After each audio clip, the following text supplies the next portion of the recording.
આપ સર્વોને હેતપૂર્વક જય શ્રી સ્વામિનારાયણ। આજની સત્સંગ કથા વાર્તા નિજ મંદિર સાવરકુંડલા પવિત્ર શ્રાવણ માસ વિશેષ। આજની સત્સંગ વાર્તામાં આપણે ઉત્સવ કથા અંતર્ગત 16 સોમવારના વ્રત વિધિ અને મહાત્મ્યની વાર્તા સાંભળશું। શિવ અને પાર્વતી સોગઠા રમવા બેઠા હતા, પરંતુ કોઈ હારતું નહોતું। એટલામાં જ એક બ્રાહ્મણ ત્યાં આવ્યો। તેથી શિવજીએ તેને કહ્યું કે, બ્રાહ્મણ, તમારે નિર્ણય કરવાનો છે, હારેલાને હાર્યો કહેજો અને જીતેલાને જીતેલો। પછી પહેલી વખતે સોગઠા નાખ્યા તો બ્રાહ્મણે કહ્યું કે શિવજી જીત્યા। બીજી વખત તેવું જ કહ્યું અને ત્રીજી વખત પણ તેણે એવું જ કહ્યું, કેમ કે તે શિવજીના કોપથી બચવા માંગતો હતો। પરંતુ તેથી પાર્વતી ગુસ્સે થઈ ગયા અને તેને શ્રાપ આપ્યો કે જા, તને રક્તપિત્તીઓ અને કોઢ થશે। એટલે જોતામાં તો બ્રાહ્મણના આખા શરીરે કોઢ નીકળ્યો અને પરુ પણ વહેવા લાગ્યું। પછી તે હિમાલય પરથી રડતો રડતો નીચે ઉતરતો હતો, ત્યારે રસ્તામાં ગાય મળી। તેને પૂછ્યું કે ક્યાં જાવ છો તમે? તો બ્રાહ્મણે જવાબ આપ્યો કે મને માતા પાર્વતીનો કોપ લાગ્યો છે, તેનું નિવારણ કરવા જાઉં છું। ત્યારે ગાયે કહ્યું કે મારું દુઃખ પણ સાંભળતા જાવ। મારા આંચળ ફાટું ફાટું થાય છે, પરંતુ મારું દૂધ કોઈ પીતું નથી, વાછરડા પણ ધાવતા નથી। તો મેં એવા કયા પાપ કર્યા છે, તેનું નિવારણ પણ પૂછતા આવજો। ત્યારબાદ તેમને ઘોડો મળ્યો। તેને પણ બ્રાહ્મણની વાત સાંભળી ને પોતાનું દુઃખ જણાવ્યું કે મારે પીઠ પર મોતીના પલાણ છે, પરંતુ મારી ઉપર કોઈ સવારી કરતું નથી। મેં એવા તે કયા પાપ કર્યા હશે, તેનું નિવારણ પણ પૂછતા આવજો। ત્યારબાદ આગળ જતા તેઓ એક આંબા નીચે આરામ કરવા બેઠા।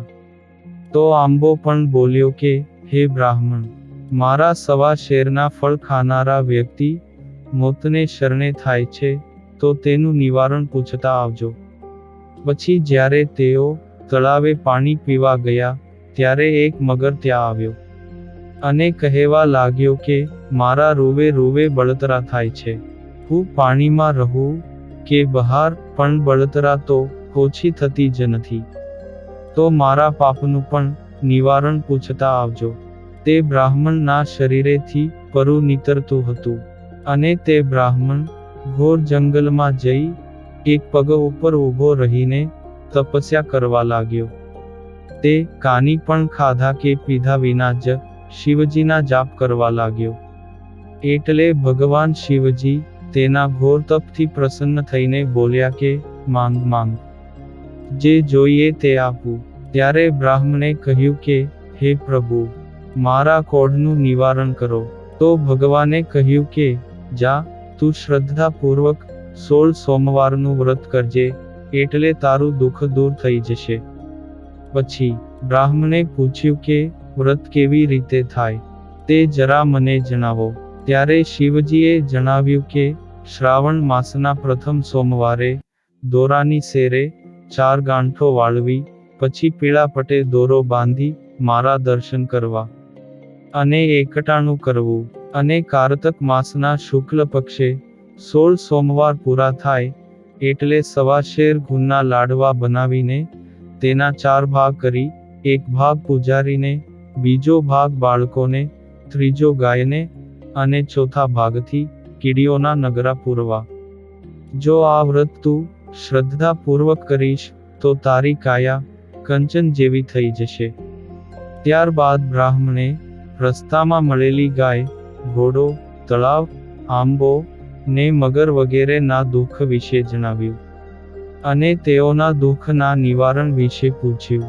તો ભગવાને કહ્યું કે હે બ્રાહ્મણ, જે ગાય તને મળી હતી તે ગયા જન્મમાં સ્ત્રી હતી। તેણે ધાવતા બાળકોને તરછોડ્યા હતા, તેથી આ જન્મમાં તેનું દૂધ કોઈ પીતું નથી। તું તેના દૂધથી મારી પૂજા કરજે, તો તેનું દુઃખ દૂર થશે। ત્યારબાદ શિવે ઘોડા વિશે જણાવતા કહ્યું કે તે ગયા જન્મમાં એક વણિક હતો. તેણે તે જન્મમાં ઘણા લોકોને છેતરીને લૂંટ્યા હતા. તેથી આ જન્મમાં તેની આવી હાલત થઈ છે. તું મારું નામ લઈ તેની પર સવારી કરજે, એટલે તેનું દુઃખ દૂર થઈ જશે. ત્યારબાદ શિવે આંબાના દુઃખનું નિવારણ કરતા કહ્યું કે ગયા જન્મમાં તે એક કપટી કંજૂસ હતો, અને તેને સાચાનું ખોટું અને ખોટાનું સાચું કરીને ધન ભેગું કર્યું હતું.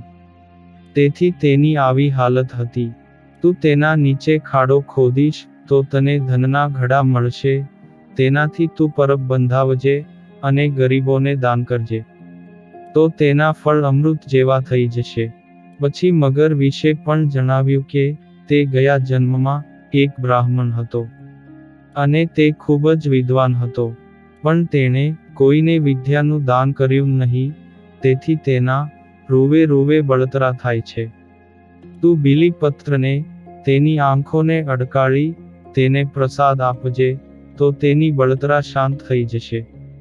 પછી બ્રાહ્મણે પાછા ફરતી વખતે બધાયના પાપનું નિવારણ કર્યું.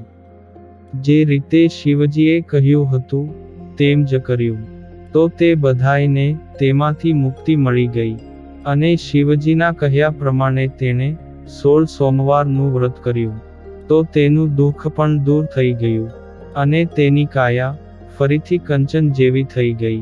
આવી રીતે 16 સોમવારનું વ્રત કરવાથી દરેકની મનોકામના પૂર્ણ થઈ જાય છે, અને ભગવાન શિવજી સદાય તેમની પર કૃપાયમાન રહે છે.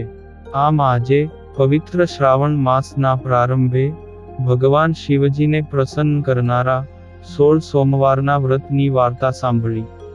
અને હવે પછીની કથા વાર્તા આપણે આગળના ભાગમાં સાંભળશું. અત્યારે આપ સર્વોને ભાવથી જય શ્રી સ્વામિનારાયણ.